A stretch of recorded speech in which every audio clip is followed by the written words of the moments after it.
got so motherfucking design on right now. Bring it down, bring it down, bring it down. I got 3 old thoughts to Assalamualaikum warahmatullahi wabarakatuh. Saya Jamila dari jurusan Manajemen Keuangan Sektor Publik, Politeknik Istiqom Bina Citra Informatika Cicurug, Sukabumi. Oke, kali ini saya akan membahas tentang keputusan diversifikasi portofolio investasi di era MEA.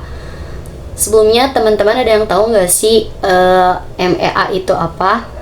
MEA itu singkatan dari Masyarakat Ekonomi ASEAN atau ASEAN Economy Community, merupakan bentuk integrasi ekonomi di kawasan Asia Tenggara yang merupakan sistem perdagangan bebas.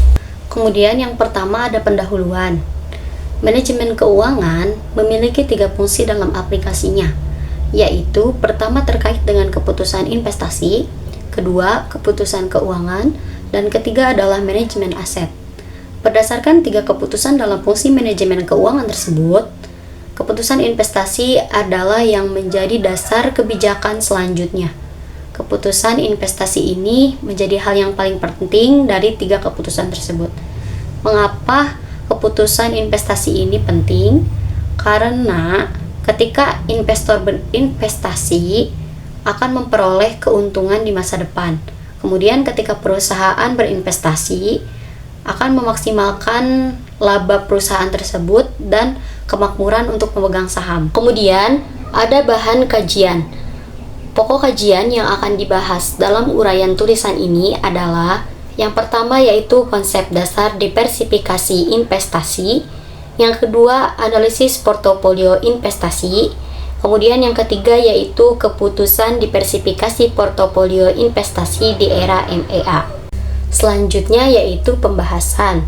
Yang pertama yaitu konsep dasar diversifikasi investasi.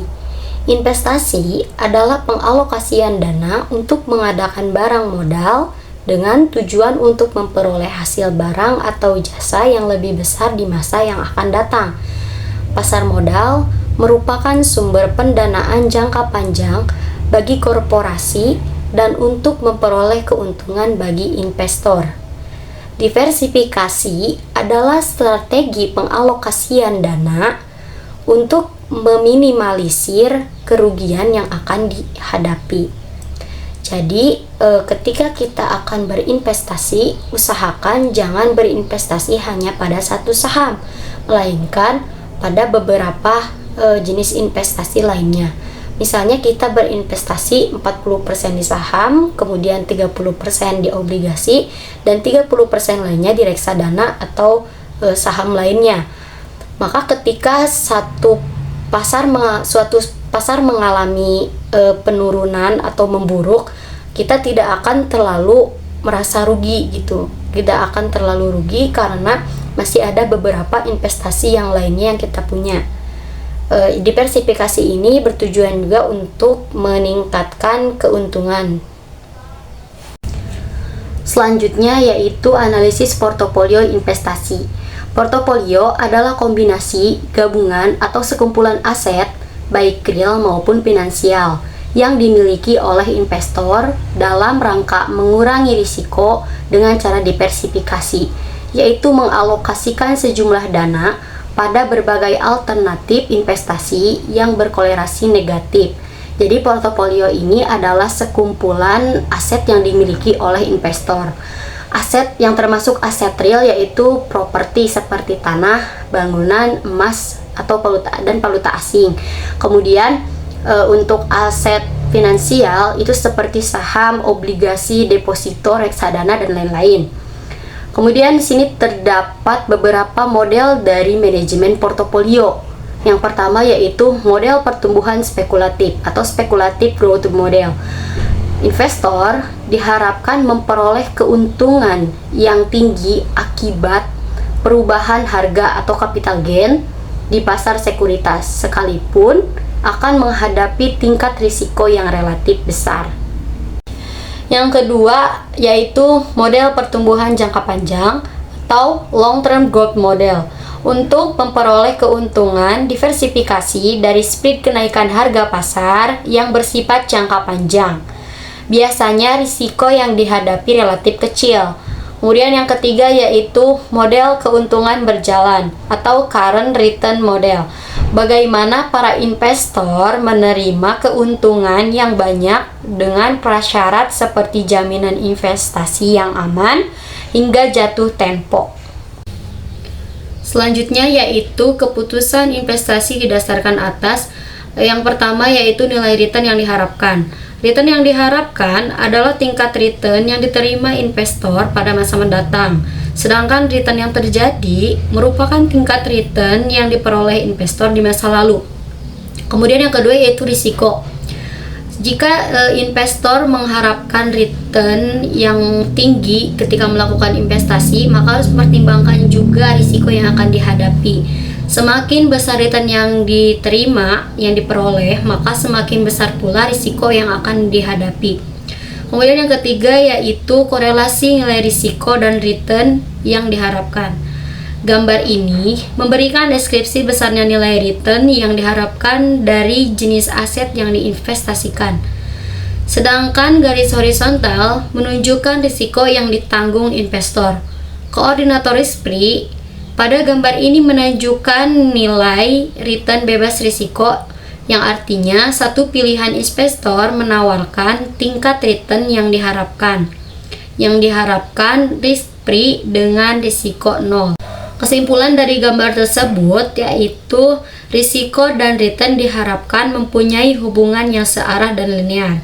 Semakin tinggi risiko suatu aset, semakin tinggi pula nilai return yang diharapkan, begitupun sebaliknya. Selanjutnya yaitu return portofolio.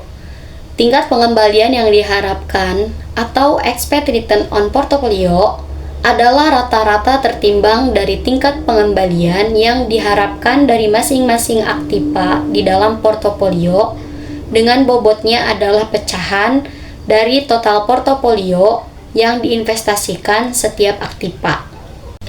Selanjutnya yaitu keputusan diversifikasi portofolio investasi di era MEA, win or loss. Korelasi pasar saham internasional merupakan informasi penting bagi para investor internasional dan funds manager.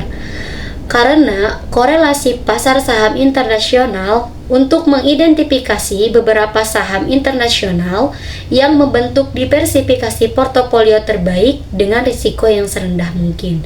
Jadi diversifikasi portofolio ini untuk mengurangi risiko kerugian yang akan dihadapi ketika kita melakukan investasi. Kemudian, mengukur risiko portofolio ada 3 hal yang perlu ditentukan. Yang pertama yaitu variance. Varian dari return suatu aset adalah ekspektasi nilai aset deviasi kuadrat dari return yang diharapkan. Kemudian yang kedua yaitu kovarian. Kovarian adalah pengukuran yang menunjukkan arah pergerakan dua buah variabel. Yang ketiga yaitu koefisien korelasi. Koefisien korelasi adalah suatu ukuran statistik yang menunjukkan pergerakan bersamaan relatif co-movement. Poin selanjutnya yang terakhir yaitu portofolio efisien dan portofolio optimal. Yang pertama yaitu portofolio efisien. Menurut Suad Husnan, portofolio yang efisien adalah portofolio yang menghasilkan tingkat keuntungan yang tertentu dengan risiko terendah, atau risiko tertentu dengan tingkat keuntungan tertinggi. Kemudian yang terakhir yaitu portofolio optimal. Portofolio optimal merupakan portofolio yang dipilih oleh seorang investor dari sekian banyak pilihan yang ada pada kumpulan portofolio efisien. Kemudian yang terakhir yaitu kesimpulan. Yang pertama yaitu investasi adalah penanam modal sekarang untuk menghadiri return di masa depan.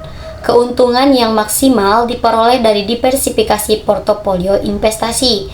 Kemudian yang kedua yaitu analisis portofolio investasi.